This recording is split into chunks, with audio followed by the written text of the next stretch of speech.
तो wisdom education college के सभी विद्यार्थियों का बीए फर्स्ट ईयर के लिए पहला लेक्चर हिस्ट्री का है। और आज से मैं आपको दिल्ली सल्तनत का जो पहला रूलर है यानी कुतुबुद्दीन ऐबक के बारे में विस्तार से बताने जा रहा हूँ। इस वीडियो को ज़्यादा से ज़्यादा शेयर करें और मेरा channel target with Vikrant subscribes कर लें हमेशा के लिए, क्योंकि ये चैनल केवल लॉकडाउन की स्थिति में नहीं आपकी हेल्प करेगा, हमेशा ही यह चैनल आपकी हेल्प करेगा, क्योंकि इस चैनल को हम हमेशा के लिए चलाएंगे। इस पर जो है तरह तरह के वीडियो आपके कंपटीशन से रिलेटेड, इंफॉर्मेशन से रिलेटेड आपको सब मिलेंगे। साथ ही साथ आप सभी से अनुरोध है मेरा कि इस वीडियो को ज़्यादा से ज़्यादा शेयर करेंगे आप, जिससे कि आप घर बैठकर जो है बिल्कुल क्लास जैसी जो है लेक्चर का आनंद उठा सकें। मेरे पास जो मेरा मार्कर था वाइट बोर्ड का वो सूख गया है, वो चल नहीं पाया। मैंने काफ़ी कोशिश की लेकिन वो चल नहीं पाया, और इस समय शॉप्स जितने भी हैं वो बंद हैं, इसलिए जो है मैं उसका उपयोग नहीं कर पा रहा हूँ। लेकिन यदि कहीं से मेरे को मार्कर मिल गया तो मैं बोर्ड पर ही पढ़ाऊँगा। तो सभी से मेरा एक बार फिर रिक्वेस्ट है कि आप इस चैनल को ज़रूर से ज़रूर जो है सब्सक्राइब करें और इसको शेयर करें ज़्यादा से ज़्यादा, जिससे कि ज़्यादा से ज़्यादा विद्यार्थियों का फ़ायदा हो सके, लाभ हो सके। और सभी से मेरा अनुरोध है कि लॉकडाउन के नियमों का पालन करें, घर से बाहर ना निकलें। यदि कोई बाहर बेवजह घूम रहा है तो आप उसको भी समझाएं, क्योंकि कोरोना वायरस की वजह से केवल भारत ही नहीं बल्कि पूरा विश्व जो है इस समस्या से जो है जूझ रहा है। तो हम सब से यही प्रार्थना है कि आप भी इसमें जो है अपना ध्यान रखें, घर पर रहें, सुरक्षित रहें। चलिए बात करते हैं गुलाम वंश। तो गुलाम वंश के संस्थापक कुतुबुद्दीन ऐबक थे। 1206 में कुतुबुद्दीन ऐबक ने अपनी स्वतंत्रता की घोषणा कर दी, क्योंकि मोहम्मद गोरी की मृत्यु हो चुकी थी। और 1206 में उसने दिल्ली के अंदर जो है एक नए वंश की स्थापना करी, जिसका नाम था गुलाम वंश। गुलाम वंश इसको इसलिए कहा जाता है क्योंकि कुतुबुद्दीन ऐबक मोहम्मद गोरी का गुलाम था। कभी कभी प्रश्न ऐसे ही डायरेक्टली पूछ लिया जाता है, भाई गुलाम वंश ही क्यों कहा जाता है उसको और वंश? तो गुलाम वंश इसलिए कहा गया क्योंकि जो कुतुबुद्दीन ऐबक था वो मोहम्मद गोरी का गुलाम था, और मोहम्मद गोरी की सेवाएँ उसने उनके अधीन रहकर कार्य किया, सेनापति के रूप में कार्य किया, बहुत कार्य की कुतुबुद्दीन ऐबक ने। कुतुबुद्दीन ऐबक ने 1206 से लेकर 1210 तक दिल्ली सल्तनत पर शासन किया। 1206 से 1210 तक कुतुबुद्दीन ऐबक ने दिल्ली सल्तनत पर शासन किया। कुतुबुद्दीन ऐबक के द्वारा किए गए महत्वपूर्ण कार्य, उसने दिल्ली के अंदर सबसे पहले यानी इस्लामिक मस्जिद यानी कुव्वत इस्लाम मस्जिद की स्थापना कराई। साथ ही साथ कुतुबुद्दीन ऐबक ने दिल्ली के अंदर ही कुतुब मीनार की स्थापना यानी उसकी नींव रखवाई। कुतुब मीनार की नींव रखवाई। कुतुब मीनार को वह 5 मंजिला बनवाना चाहता था, परंतु उसकी मृत्यु हो जाने के कारण कुतुब मीनार एक ही मंजिल ही बन पाई थी, उसकी मृत्यु हो गई थी। परंतु बाद में इसका पुनर्निर्माण उसके ही दामाद, उसके ही गुलाम इल्तुतमिश ने पूरा करवाया था। तो यहाँ से भी प्रश्न आता है कि भाई कुतुब मीनार जो है कहाँ पर है? कुतुब मीनार जैसा कि आप सबको पता है दिल्ली में, कुव्वत इस्लाम मस्जिद भी दिल्ली में है। साथ ही साथ कुतुबुद्दीन ऐबक ने जो है अजमेर के अंदर 2.5 दिन का झोपड़ा, जिस 2.5 दिन का झोपड़ा कहा जाता है, 2.5 दिन का महल भी कहा जाता है, उसको बनवाया। ये विशेष रूप से आपको ये बातें विशेष रूप से याद रखनी चाहिए, इनको आप निसंदेह कंपटीशन में लिखेंगे। यदि आप इन बातों को याद रखते हैं तो ये बातें आपको भविष्य में होने वाले कंपटीशन में भी आपकी ये हेल्प बहुत ज़्यादा करेंगी। तो कुव्वत इस्लाम मस्जिद की स्थापना कुतुबुद्दीन ऐबक ने कराई, कुतुब मीनार की नींव उसने रखवाई, और साथ ही साथ कुतुबुद्दीन ऐबक ने ही 2.5 दिन का झोपड़ा अजमेर में बनवाया। कुतुबुद्दीन ऐबक को लाख बख्श के नाम से भी जाना जाता है। लाख बख्श का मतलब है यानी वह लाखों का दान देता था, गरीब जनता को, बुजुर्गों को, महिलाओं को जो है वो लाखों का दान दिया करता था, इसलिए उसको लाखों के दान देने के कारण लाख बख्श की उपाधि दी गई।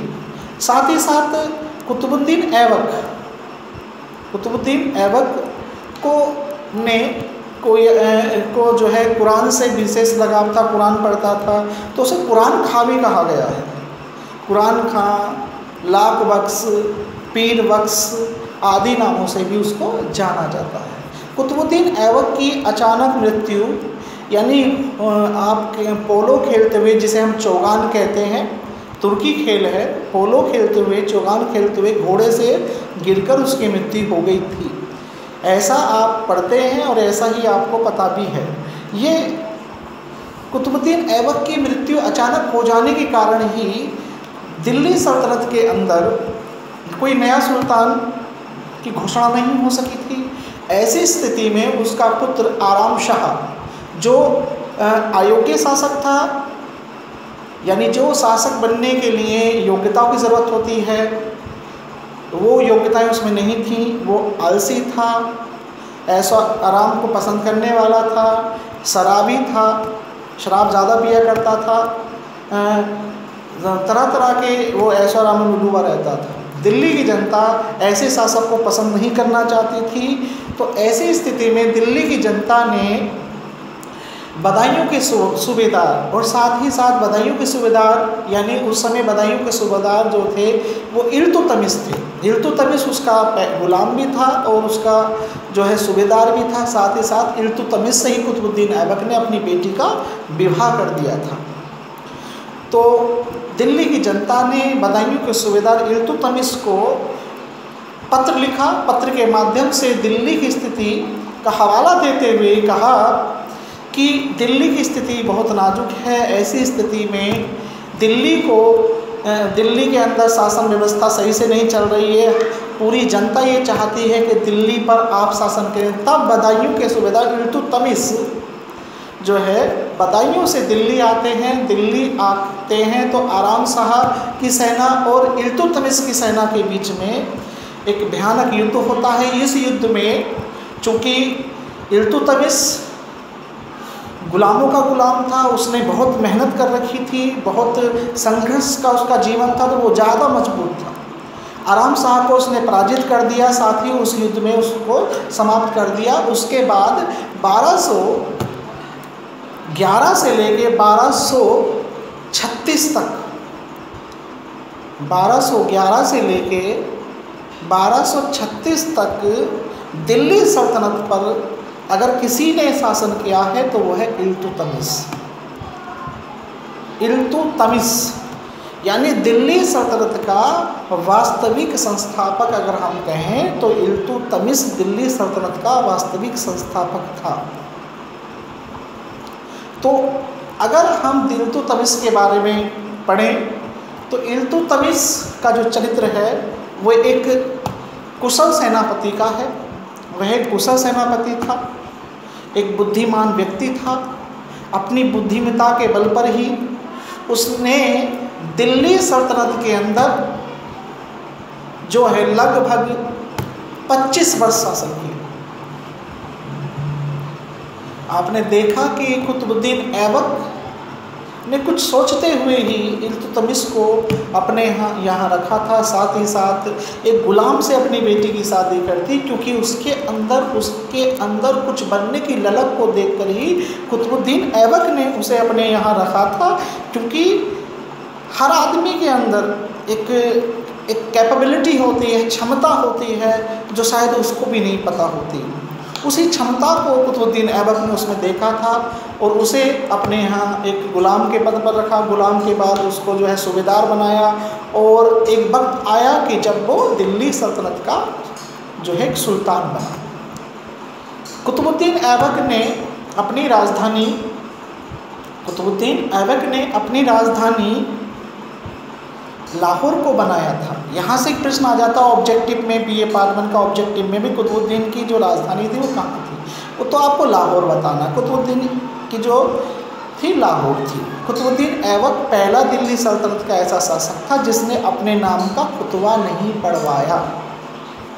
साथ ही साथ आपको ये बात भी याद रखनी है, 1 नंबर में प्रश्न आ जाता है कि कुतुबुद्दीन ऐबक ने कुतुब मीनार का जो निर्माण कराया था वो किसकी याद में कराया था। तो कुतुबुद्दीन ऐबक ने कुतुब मीनार का निर्माण ख्वाजा बख्तियार काकी, एक संत थे ख्वाजा बख्तियार काकी की याद में कराया था। तो आपको ये बात याद रखनी है। अगर आप इतनी बातें याद रखते तो मैं निस्संदेह बात कह सकता हूँ, ना केवल एकेडमिक में बल्कि आपके कंपटीशन में भी आपको ये बातें अगर इस तरह से याद रहेंगी तो आपको लिखने में परेशानी नहीं आएगी, 1 नंबर के प्रश्न को जवाब देने में परेशानी नहीं आएगी, आप 5 नंबर का लिख रहे हैं उसके बारे में आपको दिक्कत नहीं आएगी, 3 नंबर का लिख रहे हैं दिक्कत नहीं आएगी। आप कितना पढ़ाए हैं यानी कितना स्टडी किया है आपने, उससे आपको दिक्कत नहीं आएगी, क्योंकि डीप स्टडी जो है वो हमेशा फ़ायदा देती है। तो इसलिए अगर ये लेक्चर थोड़ा बड़ा हो जाए तो आप परेशान मत होना। तो कुतुबुद्दीन ऐबक ने 6 से 10 तक यानी कुल 4 वर्ष शासन किया। कुतुबुद्दीन ऐबक ने जो विशेष कार्य किए थे वो मैंने बता दिए हैं, लेकिन फिर भी मैं चाहता हूँ कि आपको पुनः रिपीट करूँ, चूँकि मेरा उद्देश्य आपके दिमाग में इन चीज़ों को फिक्स कर देना है कि ये चीज़ें आपके दिमाग में दोबारा से आपको ये लेक्चर सुनने की भी ज़रूरत ना पड़े। तो कुतुबुद्दीन ऐबक 1206 से लेके 1210 तक दिल्ली सल्तनत की गद्दी पर बैठा। उसने कुतुब मीनार की नींव रखवाई, उसने कुव्वत इस्लाम मस्जिद बनवाई, उसने अजमेर के अंदर 2.5 दिन का झोपड़ा बनवाया। कुतुबुद्दीन ऐबक को लाख बख्श लाख, कुरान खां पीर आदि नामों से जाना जाता है। कुतुबुद्दीन ऐबक ने जो है अपनी राजधानी दिल्ली को ना बनाकर लाहौर को बनाया। कुतुबुद्दीन ऐबक ने अपने नाम का खुतबा नहीं पढ़वाया। कुतुबुद्दीन ऐबक के द्वारा वंश को गुलाम वंश कहा गया, क्योंकि वह कुतुबुद्दीन ऐबक के द्वारा जो वंश था उस वंश को इसलिए गुलाम कहा गया क्योंकि वह मोहम्मद गोरी का गुलाम था, इसलिए इस वंश को गुलाम वंश के नाम से जाना गया। तो कुतुबुद्दीन ऐबक से संबंधित डिटेल्स आपको कैसी लगी मुझे बताइएगा, कमेंट्स के द्वारा शेयर करिएगा।